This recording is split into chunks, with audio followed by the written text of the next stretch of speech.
Greetings. तो आज topic है, अभी इस वक्त कोई आपके बारे में क्या सोच रहा है। ठीक है, हमने लिए हैं 3 ऑब्जेक्ट। शुरुआत करते हैं टैरो से। Let's connect with the reading and देखते हैं टैरो से हमें क्या रीडिंग मिलती है। ये हमने एक दूसरा टैरो लिया है जो हम पहले भी इस्तेमाल करते थे। ठीक है, सो देखते हैं आज ये टैरो हमें क्या गाइड करता है। ओके, पहला जो कार्ड मिला है हमें वो है भाई नंबर 4, स्टेबिलिटी, फीलिंग स्टक। यहाँ पे आई थिंक कहीं ना कहीं ऐसे कुछ चल रहा है कि क्या सच में मैं इस रिश्ते में खुश हूं या फिर कि मुझे मूव ऑन होना चाहिए।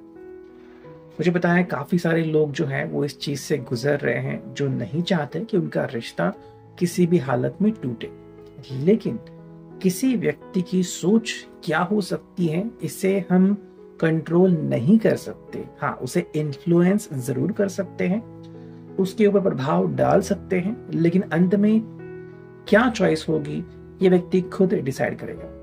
आई थिंक इस रिश्ते में या तो इस व्यक्ति को पूर्णतः परिणाम मिल गए हैं, यानी कि भाई मैं इस रिश्ते से खुश हूं, या फिर कहीं ना कहीं चीजें ऐसी होगी कि इस रिश्ते में भला रखा क्या है। ये क्यों हो रहा है? बिकॉज कई बार हमें एहसास होता है कि जिस चीज की या फिर जिस शख्सियत की हमें तलाश थी वो अभी भी तलाश जारी है। यानी कि चाहे आप उनसे कितना भी प्यार क्यों ना करें, अगर उस पर्सन के हिसाब से अभी भी वो कुछ ढूंढ रहा है जो उसे इस रिश्ते में नहीं मिला, तो चांसेस हैं कि वो मूव ऑन करे। ऐसा व्यक्ति जो सोच रहा है कि भाई मुझे इस रिश्ते में सब कुछ मिल चुका है, इनफैक्ट सब कुछ से भी बहुत ज्यादा। हालांकि कुछ लोग बहुत ही कम डिमांड करते हैं, लेकिन जिस तरह से आपने उनको सादगी में एहसास दिलाया है कि मैं हर वक्त आपके साथ हूं, इस वजह से व्यक्ति काफी खुश है एंड कह रहा है कि भाई मुझे अब और कुछ भी नहीं चाहिए। ठीक है, सो ये 2 चीजें हमें दिख रही है यहाँ पे। इसमें से जो भी आपसे रेजोनेट हो आप उसे ले सकते हो। जनरल रीडिंग है। इमोशंस, फीलिंग्स, रिलेशनशिप का कार्ड है ये number 10 of cups, cancer, Scorpio, Pisces, family, Joy. दूसरा कार्ड, और अगर हम पहले कार्ड से इसे मैच करें तो चीजें बिल्कुल क्लियर हो रही है कि व्यक्ति कह रहा है कि भी मेरे लिए फैमिली जॉय बहुत इंपॉर्टेंट है।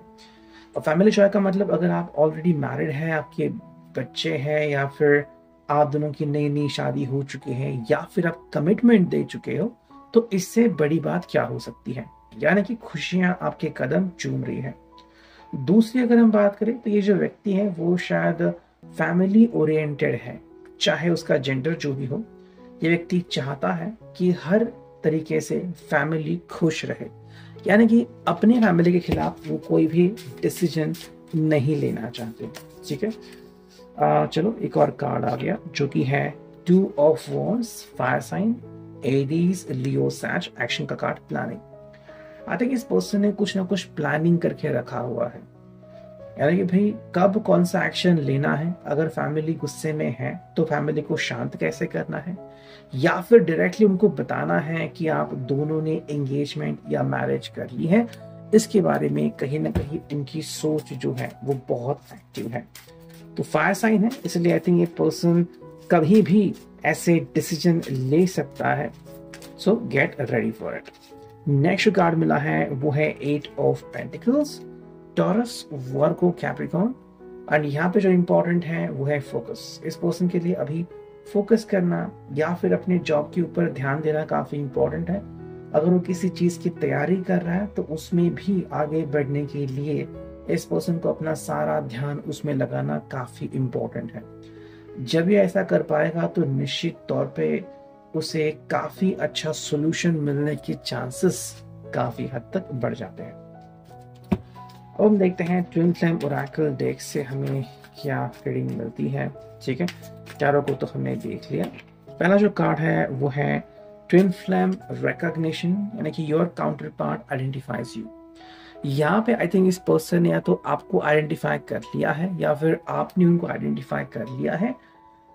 हालांकि ट्विन फ्लेम जो होते हैं वो अलग अलग होते हैं, एक दूसरे से बहुत दूर भी रह सकते हैं। सो अगर आपका रिश्ता लॉन्ग डिस्टेंस वाला भी है तब भी आप एक दूसरे के ट्विन फ्लेम कनेक्शन बन सकते हो, या फिर ऐसी कुछ अंडरस्टैंडिंग आपकी हो सकती है।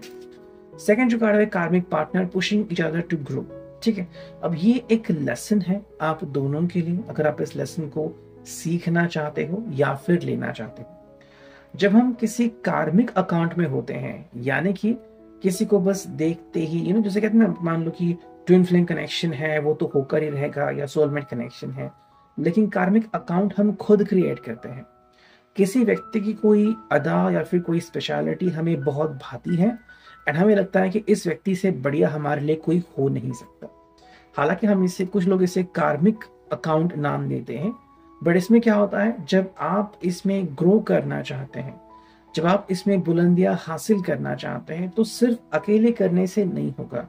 बिकॉज हमारी मान्यता ये है कि अगर आप ट्विन फ्लेम हो, सोलमेट हो, तो कहीं ना कहीं आप दोनों की डेस्टिनी जुड़ जाती है। तो दोनों के पॉइंट जो है वो जब तक इक्वल नहीं होते तब तक आप दोनों ही या तो सफर करते हो या तो दोनों को खुशियां मिलती है।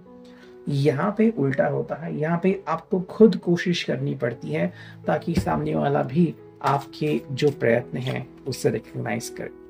Separation time apart from your counter part, ये एक एहसास हो सकता है। अगर आप कार्मिक अकाउंट से कनेक्टेड हो तो मे बी सेपरेशन का दौर भी यहाँ पे शायद किसी के लिए शुरू है, या फिर किसी के लिए शुरू होने वाला है, या फिर किसी का बस खत्म होने वाला है। ये इसके लिए है ताकि आपको अंडरस्टैंड हो कि सच्चा प्यार किसे कहते हैं। जो नेक्स्ट दो कार्ड मिले हैं हमें वो है twin flame is not ready but you can help them awaken.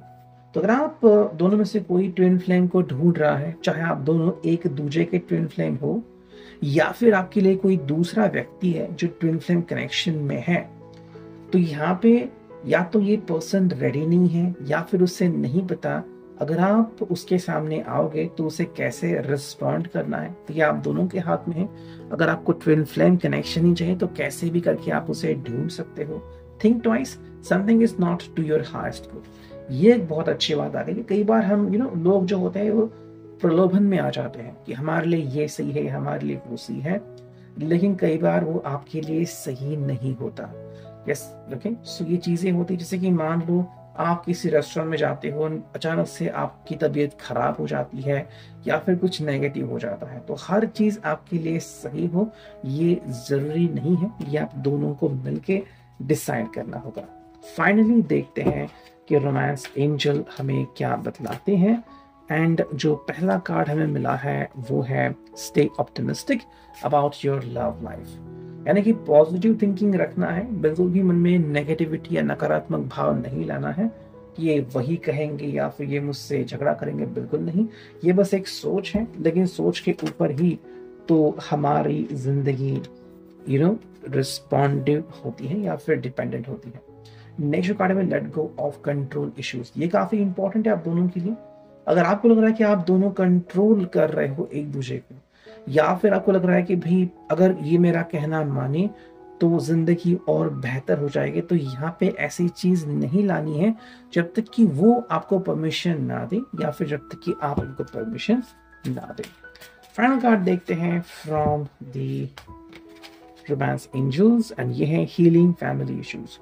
तो आई थिंक इस पर्सन के लिए काफी इंपॉर्टेंट है कि हील करना है, यानी कि सिर्फ आप दोनों ही नहीं बल्कि इनकी खुद की फैमिली, आपकी फैमिली, भले आप दोनों से नाराज हो कि आप एक दूसरे से इतना प्यार करते हो या फिर आप फैमिली को भी गुड बाय कह चुके हो, पर उनके हिसाब से अगर फाइनली आप दोनों खुश हो तो उससे बड़ी बात और कोई हो नहीं सकती। यह है आज का रीडिंग।